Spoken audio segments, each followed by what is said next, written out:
पूरे प्रदेश में एक कार्यकर्ता से नेता सुधाकर सिंह थे। सब कार्यकर्ताओं को बहुत दुखित हुआ। व्यक्तिगत मुझे तो बहुत दुख हुआ, क्योंकि विद्यार्थी जीवन से लेके लोकनायक जयप्रकाश जी के संपूर्ण क्रांति आंदोलन,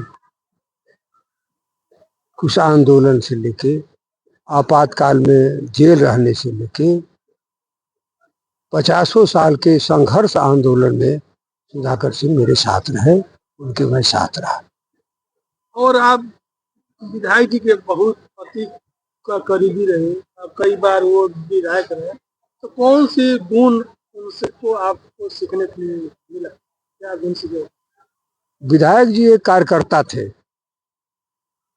कार्यकर्ता पार्टी कार्यकर्ता को चलने फिरने सामाजिक कार्यों में कितनी दिक्कत और परेशानी होती थी, सुधाकर सिंह उसको बखूबी जानने का काम करते थे। वो विधायक रहे तो विधायक ऐशो आराम के विधायक नहीं रहे। वो विधायक रहते थे तो देखते थे कि हमारी जैसे उनकी परिस्थिति, हम लोग राजनीति में, हम और सुधाकर सिंह जब चलते थे तो हम लोगों को वो व्यवस्था नहीं थी कि ट्रेन के रिजर्वेशन में जाने का काम करें। हम लोग जनरल क्लास में कार्यकर्ता बन करके जाते थे। वो भी कार्यकर्ता के बराबर को। वो सुधाकर सिंह, एक जिक्र मैं बता दूं, एक बार नैनीताल में सम्मेलन हुआ। बरेली पैसेंजर जो जाती है शाहगंज से, इसी ट्रेन से हम लोग रसला पकड़े, मऊ पकड़े, 20-25 की संख्या में हम लोग, और बरेली पहुंचे हम लोग। वो पैसेंजर करीब 12:30 बजे जाती है। नैनीताल जाने के लिए वहाँ एक दूसरी छोटी लाइन की ट्रेन थी जो 4-4:30 बजे जाती थी। हम लोगों को ये व्यवस्था नहीं थी कि हम लोग होटल में जाकर खाना खा लें। हम लोगों ने वहाँ लकड़ी, कागज, जो प्लेटफार्म पर जो लोग चीरी फेंक देते हैं, सूख जाती है, उसको लाए।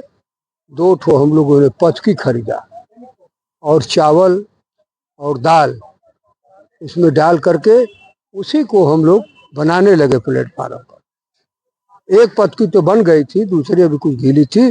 तब तक ट्रेन सीटी देने लगी। हम लोग उस पचकी को लेकर के चढ़े ट्रेन में, एक पचकी फूट गई, एक पचकी रही। ये हम लोगों ने कष्ट सुधाकर सिंह कार्यकर्ता के किसी संघर्ष के लिए इस पूर्वांचल में कभी जेल जाने से नहीं डरे। 2 दर्जन से ज्यादा मुकदमे सुधाकर सिंह पर थे, मेरे ऊपर मुकदमे थे। लेकिन बिजली का सवाल आया, कार्यकर्ता का सवाल आया।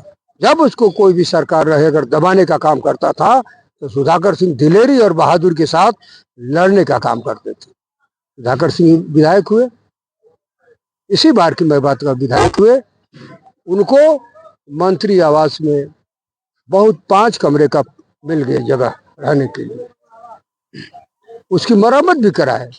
लेकिन एक दिन हम और सुधाकर सिंह सेंट्रल हॉल में थे, अभय सिंह भी संयोग से थे। तो हमसे सुधाकर सिंह ने कहा कि यार, कार्यकर्ता आता है तो उसका रिक्शा भाड़ा 100 रुपया लग जाता है मुझसे मिलने के लिए। और अभय सिंह से कह करके उन्होंने दारू सफा में अपना चेंज करा दिया। अच्छा कमरा अभय सिंह को दे दिया और अभय सिंह का दारू सफा 20 लाख में कमरा ले। पहला व्यक्ति आप देखे विधायक कि घोसी विधानसभा नहीं, बलिया जिला नहीं, पूर्वांचल का जो भी कार्यकर्ता उसको कहीं सोने की खाने की जगह नहीं, तो सुधाकर सिंह के यहाँ वो पहुंचता था। और सुधाकर सिंह जब तक उसको खिला नहीं लेते थे कार्यकर्ता को, तब तक अपने खाना नहीं खाते। एक कमरे का, एक बेड के था, कभी कभी उस पर भी डबल लोग सो जाते थे, बकिया उनका सब फ्री था। आप समाज में देखेंगे। इसमें कहीं ना कहीं देखा भी ये गया था कि वाराणसी में इनको कहा गया था कि ये अंसारी परिवार के जब शादी में अटेंड करके आए थे, इसमें कहा गया कि अंसारी परिवार ने जहर देकर स्लो पॉइजन देकर के वो किया। इस पे क्या कहना चाहेंगे? सुधाकर सिंह 1 नवंबर से 8 नवंबर तक हम लोग साथ राजगढ़ में विधानसभा में राजद के उम्मीदवार अजीत सिंह के चुनाव प्रचार में रहे। 9 तारीख को राणा प्रताप जी की महुआर में मूर्ति का हना था, अनावरण, हम लोग साथ ही आए। सुधाकर सिंह मुझसे कहे कि चलो समाजवादी विधानमंडल दल की बैठक 11 को है, सुबह हम चलेंगे 11 को, आप ही आए। हमने कहा कि ये मैं कष्ट नहीं झेलूंगा, मैं 11 की शाम को चल करके मैं लखनऊ 12 और 13 14 सुधाकर सिंह रहे। सुधाकर सिंह ने मुझसे कहा कि मेरे एक रिश्तेदार हैं लवली सिंह, जो जिला उद्योग अधिकारी गाजियाबाद में समय है, उनका इकलौता लड़का था, इकलौता लड़का गुजर गया और उनका जो भाई था